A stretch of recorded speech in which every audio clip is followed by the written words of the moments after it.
स्वागत। आज हम मानव इतिहास के एक बहुत ही दिलचस्प मोड़ पर नजर डाल रहे हैं।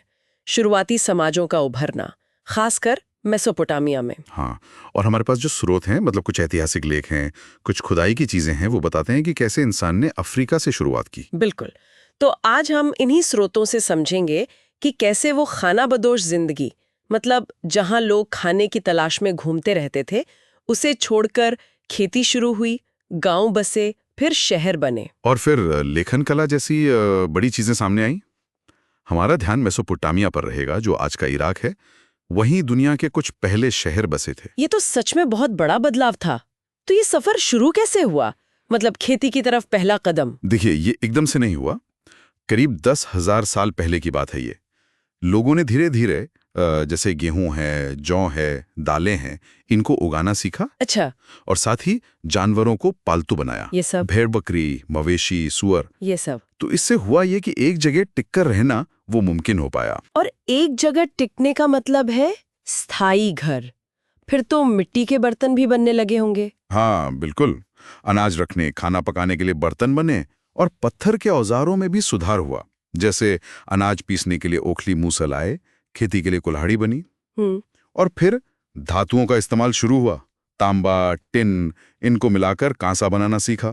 ये छोटी छोटी चीजें थी, पर इन्होंने मिलकर जीवन में एक स्थिरता लाई और इसी से बस्तियां बनी। और इन्हीं बस्तियों से फिर शहर बने, खासकर दक्षिणी मेसोपोटामिया में करीब 5000 ईसा पूर्व।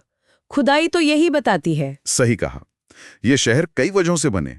कुछ मंदिरों के आसपास बसे तो धार्मिक केंद्र बन गए, कुछ व्यापार के बड़े अड्डे बन गए, और कुछ शाही शहर भी थे शायद। हाँ, शासकों के शहर। उरुक जैसे शहर काफी तेजी से बढ़े। लेकिन स्रोत बताते हैं कि ये हमेशा आसान नहीं था। मतलब पर्यावरण और समाज में तनाव भी थे। दिलचस्प बात यह है कि शहरों में सिर्फ खेती नहीं थी, व्यापार, उत्पादन, सेवाएं, ये सब जरूरी हो गया। इसका मतलब लोग अलग अलग काम करने लगे, जिसे हम श्रम विभाजन कहते हैं। बिल्कुल, श्रम विभाजन। और शहर वो पूरी तरह से आत्मनिर्भर नहीं थे। उन्हें अनाज और दूसरी चीजों के लिए गांवों पर निर्भर रहना पड़ता था। हाँ, और मेसोपोटामिया में पत्थर, अच्छी लकड़ी, धातुओं की कमी भी तो थी। सही। तो ये कमी पूरी कैसे होती थी? व्यापार से। वो अपना कपड़ा, खेती के उत्पाद बाहर भेजते थे और बदले में धातु, पत्थर, लकड़ी मंगाते थे। तो इतने बड़े लेन देन को संभालने के लिए किसी सिस्टम की, किसी संगठन की जरूरत पड़ी होगी। हाँ, बिल्कुल। यहीं पर एक सामाजिक संगठन की जरूरत महसूस हुई, जो व्यापार देखे, अनाज वगैरह का भंडारण करे। उरुक जैसे जो शुरुआती बड़े शहर थे, लगभग 3000 ईसा पूर्व, वो इसी जरूरत से और मजबूत हुए। और इन शहरों में मंदिर और शासक जरूर अहम भूमिका निभाते होंगे व्यवस्था बनाए रखने के लिए। हाँ, बहुत महत्वपूर्ण।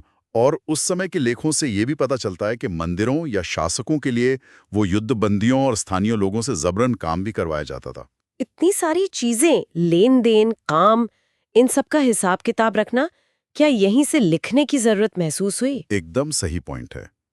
लेखन की शुरुआत लगभग 3200 ईसा पूर्व मेसोपोटामिया के उरूक शहर में हुई, और वजह यही थी शहर के जटिल लेन देन का पक्का रिकॉर्ड रखना। शुरुआत कैसे हुई? मतलब क्या लिखते थे? शुरुआत में मिट्टी की गीली पट्टिकाओं पर चित्र जैसे निशान बनाते थे। चीजों के निशान और संख्याएं, जैसे बैल कितने हैं, मछली, रोटी, किसको कितनी दी गई, इसका हिसाब। और फिर ये निशान धीरे धीरे कीलाकार लिपि बन गए, वो गीली मिट्टी पर सरकंडे की नोक से बनाने वाले निशान। हाँ, वही क्यूनिफॉर्म। पहले सुमेरियन भाषा लिखी गई इसमें, फिर करीब 2400 ईसा पूर्व से अक्कादी और बाद में अरामाइक भाषाएं भी इसी लिपि में लिखी गई। सिर्फ हिसाब किताब के लिए या और भी कुछ? नहीं नहीं, हिसाब किताब तो था ही, पर इसके अलावा शब्दकोश बने, कानूनों को लिखा गया ताकि वो स्थायी रहें, राजाओं के कामों का ब्यौरा लिखा गया। बड़े साम्राज्य चलाने में इसने बहुत मदद की। लेकिन क्या उस वक्त पढ़ना लिखना आम था? स्रोत तो शायद कहते हैं कि ये एक खास हुनर था। हाँ, साक्षरता बहुत कम थी। लिखना एक मुश्किल कला मानी जाती थी। सीखने में सालों लगते थे। चलिए जरा उस जमाने के आम शहरी जीवन को देखते हैं। और शहर की खुदाई हुई थी 1930 के दशक में, उससे क्या पता चला? हाँ, उर की खुदाई से आम घरों के बारे में काफी कुछ पता चला। गलियां बहुत टेढ़ी मेढ़ी थीं और संकरी भी। ऐसा लगता नहीं कि पहियों वाली गाड़ियां घरों तक पहुंच पाती होंगी। अच्छा, तो मतलब कोई खास प्लानिंग नहीं थी शहर की? एक तरह से कह सकते हैं। नगर नियोजन की कमी दिखती है। और एक और दिलचस्प बात, घरों से पानी निकालने के लिए नालियां गलियों में नहीं थीं। तो कहाँ थी? घरों के अंदर आंगनों में हौज बने होते थे, शायद इसलिए ताकि गलियां कीचड़ से बची रहें। अरे वाह। और ये भी सुनाए कि लोग घर का कूड़ा सीधे गली में फेंक देते थे, जिससे गलियां ऊंची होती जाती थीं। हाँ, ऐसा बिल्कुल था। और इस वजह से लोगों को अपने घरों की दहलीजें भी ऊंची करनी पड़ती थीं।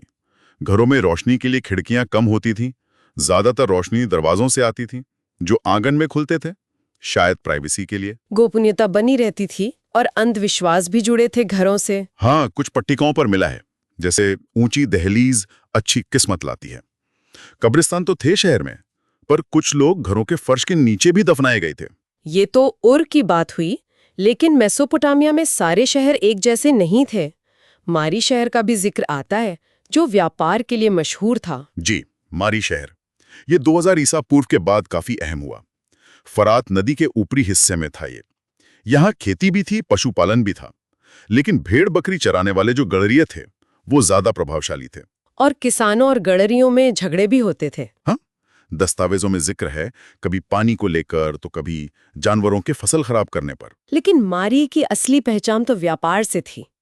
नदी के रास्ते काफी सामान आता जाता था वहां से। बिल्कुल, वो एक महत्वपूर्ण व्यापारिक पड़ाव था। लकड़ी, तांबा, रांगा, तेल, शराब, ये सब चीजें नदी के रास्ते दक्षिण की तरफ यहीं से गुजरती थी। और इस व्यापार पर टैक्स लगाकर मारी काफी अमीर हो गया था। अच्छा। और वहां के राजा भी अलग समुदाय के थे? हाँ, एमोराइट समुदाय के थे, जिनकी पृष्ठभूमि पशुचारक थी। ये दिखाता है कि कैसे अलग-अलग तरह के लोग मिलकर शहर चला रहे थे। तो हमने देखा कि कैसे मेसोपोटामिया में खेती की शुरुआत हुई, फिर स्थायी बस्तियां बनी और फिर जटिल शहर बसे।